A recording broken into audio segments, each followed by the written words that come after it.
एक गांव में गरीब आदमी रहता था। वह बहुत गरीब था।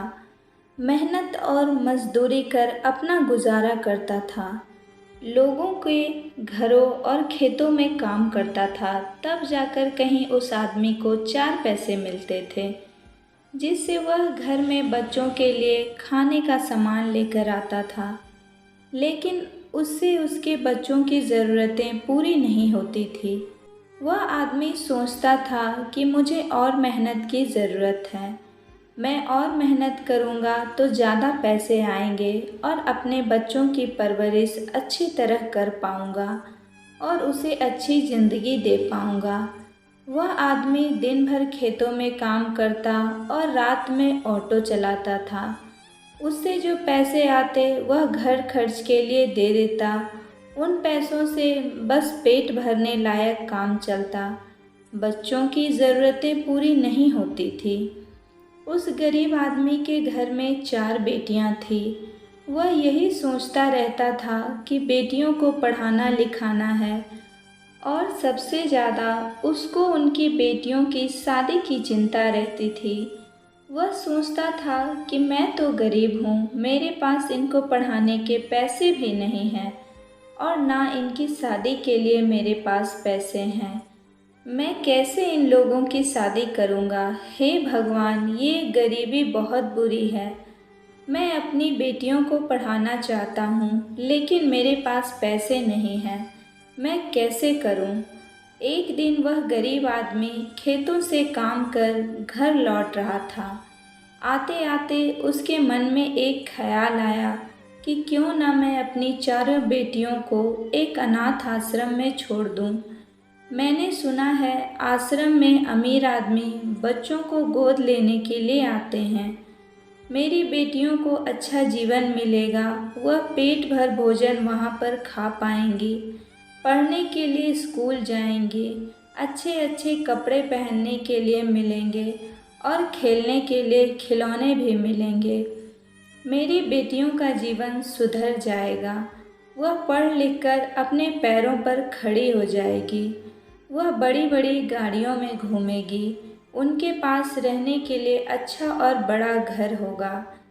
कुछ समय के लिए भूल गया था कि उसको 4 बेटियों के अलावा बुढ़ापे का कोई सहारा नहीं है। 4 बेटियों के जन्म के बाद उसकी पत्नी का देहांत हो गया था।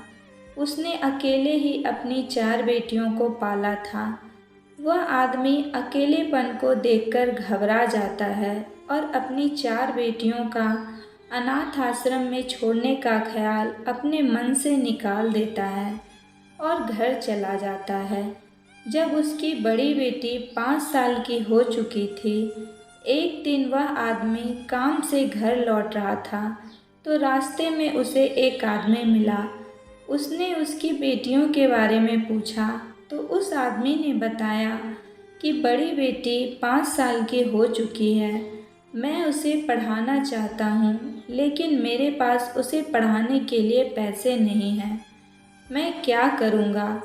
तब दूसरे आदमी ने उसे समझाया कि चिंता मत करो भाई, आप अपनी बेटियों को एक सरकारी संस्था के स्कूल में भेजकर पढ़ा सकते हो। वहाँ पर सब कुछ मुफ्त में मिलता है। सरकारी स्कूल में वर्दी, किताबें, खाना और इसके साथ छात्रवृत्ति भी मिलता है। सभी लड़कियों की शिक्षा सरकार ने मुफ्त की है।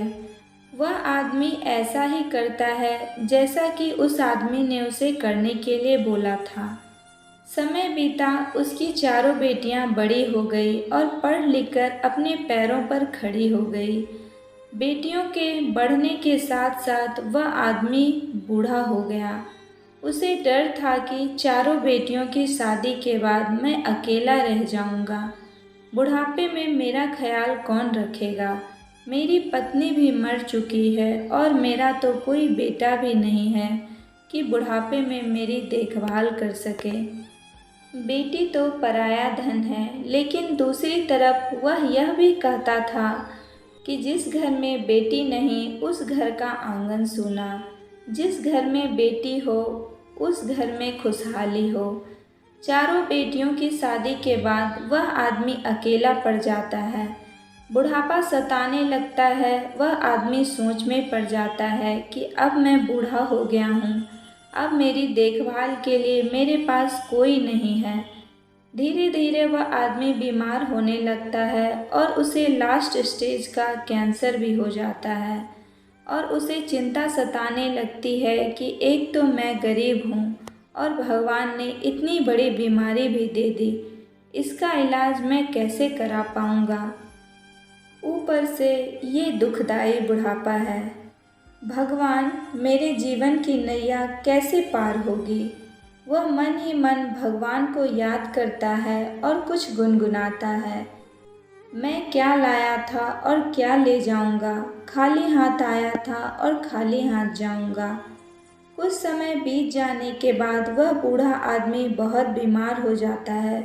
उसके पास पानी पिलाने वाला भी कोई नहीं होता। उसके चारों ओर मक्खियाँ भिनभिनाती थी। सब उसे देखकर उससे दूर चले जाते। आसपास वाले लोग उस बूढ़े आदमी से घृणा करने लगे थे। तब उस बूढ़े आदमी ने अपनी चारों बेटियों को संदेश भिजवाया, मैं बहुत बीमार हूँ और मुझे लास्ट स्टेज की कैंसर भी हो चुकी है। मेरी देखभाल करने के लिए मेरे पास कोई नहीं है। तब उसकी चारों बेटियों ने मिलकर एक फैसला किया, क्यों ना पिताजी को 6-6 महीनों के लिए हम सब साथ रखें और उनका इलाज बड़े से बड़े हॉस्पिटल में कराएं। इससे पिताजी ठीक भी हो जाएंगे और उनको अकेलापन महसूस नहीं होगा। पहले बड़ी बहन पिताजी को रखेगी।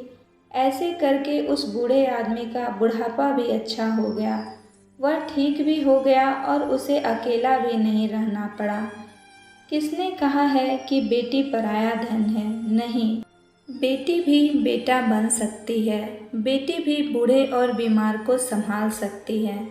सिर्फ नीयत अच्छी होनी चाहिए। आज के समय में बेटी और बेटे में कोई फ़र्क नहीं होता। बेटी हमारी आन बान और शान तीनों को बनाकर दिखाएगी। बस आप बेटे और बेटियों में फ़र्क ना करें। तो दोस्तों, आज की हमारी कहानी आप लोगों को कैसी लगी? अगर पसंद आई हो तो प्लीज़ लाइक करें और ज़्यादा से ज़्यादा ज़रूर शेयर करें। कहानी सुनने के लिए आप लोगों का बहुत बहुत धन्यवाद।